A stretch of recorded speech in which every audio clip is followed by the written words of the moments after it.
আজ অসম্ভব মজাদার একটা পিঠের রেসিপি, দুধকুলি পিঠে, যেটা আমাদের গ্রামে খুবই পছন্দ করে সবাই। এটা অনেক জনপ্রিয় গ্রামে।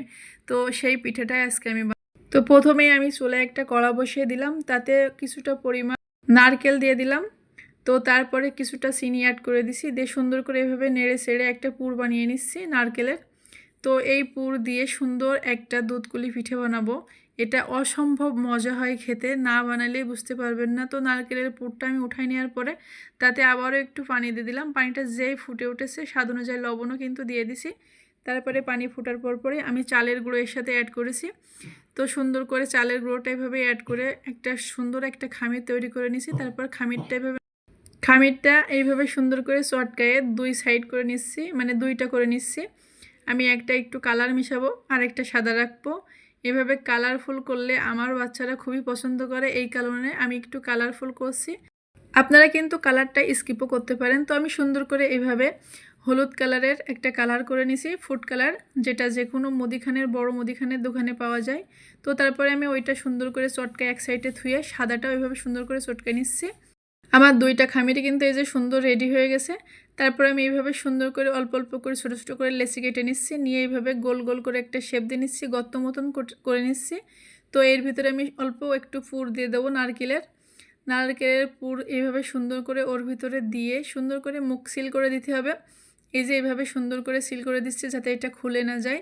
তো তারপর এইভাবে মুখটা এইভাবে চেপে চেপে সুন্দর করে সিল করে দেওয়ার পরে আমি এভাবে মুড়িয়ে মুড়িয়ে একটা ডিজাইন করে নেব, যেটা আপনারা ভিডিওটা দেখলেই বুঝতে পারবেন আমি কেমনভাবে করছি। তো এইভাবে সুন্দর করে মুড়িয়ে দেখেন কত সুন্দর একটা কুলি পিঠের শেপ হয়ে গেছে। এটা কিন্তু অনেক ছোট্ট ছোট্ট করে বানাতে হবে, যেহেতু আমরা দুধকুলি পিঠে বানাবো, এই জন্য অনেকটা ছোট ছোট হবে। দুধের ভিতরে এটা ভিজাইয়ে খাইতে অনেক মজা লাগে। আমি কিন্তু খাঁটি গরুর দুধ এখানে অ্যাড করব, একদম খাঁটি গরুর দুধ। তো আপনারা চাইলে গুঁড়া দুধও কিন্তু ব্যবহার করতে পারেন। তো আমি সাদা আর একটা নিয়ে এভাবে সুন্দর করে গোল করে আরেকটা বানিয়ে নিছি। ভিডিওটা কিন্তু দেখলেই বুঝতে পারবেন যে আমি কেমন করে শেপ দিছি। হয়তো এটা অনেক সহজ, কিন্তু যারা পিঠে বানাতে পারে না তাদের কাছে অনেকটাই কঠিন। তো যাই হোক, তারা এই ভিডিওটা দেখলেই বুঝতে পারবে যে কতটা সহজ। একবার একটু সময় ধরে দেখলেই বুঝতে পারবেন এটা কত সুন্দর করে, কত সহজে একদম ঝটপট বানিয়ে নেওয়া যায়। বাচ্চারা যদি খেতে চায়, বড়রা খেতে চায়, তো খুব সহজে এটা বানিয়ে নিতে পারবেন। তো এইভাবে আমার সবগুলো পিঠে বানানো শেষ। এবার আমি আবারও চুলায় চলে যাব। দেখেন কত সুন্দর লোভনীয় দেখাচ্ছে, এতটা মজাদার হয়, না খেলে বুঝতে পারবেন না। তো তারপরে আমি চুলায় আরেকটা কড়া বসিয়ে দিয়ে ওতে হাফ কেজি গরুর দুধ নিয়ে নিছি। গরুর দুধে কিন্তু একটুও পানি অ্যাড করব না। তারপরে একটা গরম মশলার ফল, দুইটা তেজপাতা আর স্বাদ অনুযায়ী চিনি দিয়ে দিছি। তারপরে কিন্তু নারকেল কোড়াও দিয়ে দিছি কিছুটা পরিমাণ, দিয়ে সুন্দর করে এভাবে দুধটা জাল করে নেব। দুধটা যত সময় না বলক আসবে তত সময় কিন্তু এভাবে নাড়াচাড়া করে, কিছুটা সময় যেই ফুটে আসবে তখনই কিন্তু আমি এই পিঠাগুলো ওর ভিতরে অ্যাড করে দেব। পিঠাগুলো দিয়ে বেশি সময় ফোটাবো না, অল্প একটু বলক আসলে নামিয়ে নেব।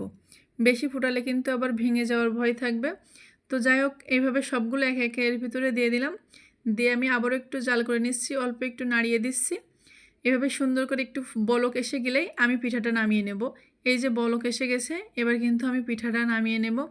আমার রেডি হয়ে গেছে অসাধারণ দুধকুলি পিঠে। আপনাদের কাছে যদি ভালো লাগে দুধকুলি পিঠেটা, তাহলে অবশ্যই লাইক কমেন্ট শেয়ার করে পাশে থাকবেন।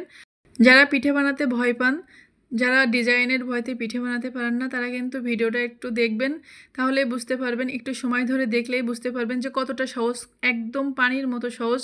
তো তারপরে আমি আধা ঘন্টা মতন এভাবে প্লেট দিয়ে ঢেকে রেখেছিলাম। তারপরে যে প্লেটটা আধা ঘন্টা পরে তোলার পরে দেখেন কত সুন্দর ভিজে গেছে পিঠেটা। আমি এক পিস কেটে আপনাদেরকে খেয়ে দেখাচ্ছি কতটা মজা এবং অসাধারণ স্বাদ। এতটা মজা হয়েছে, না খেলেই বুঝতে পারবেন না। অবশ্যই বাসায় বানাই খেয়ে দেখবেন।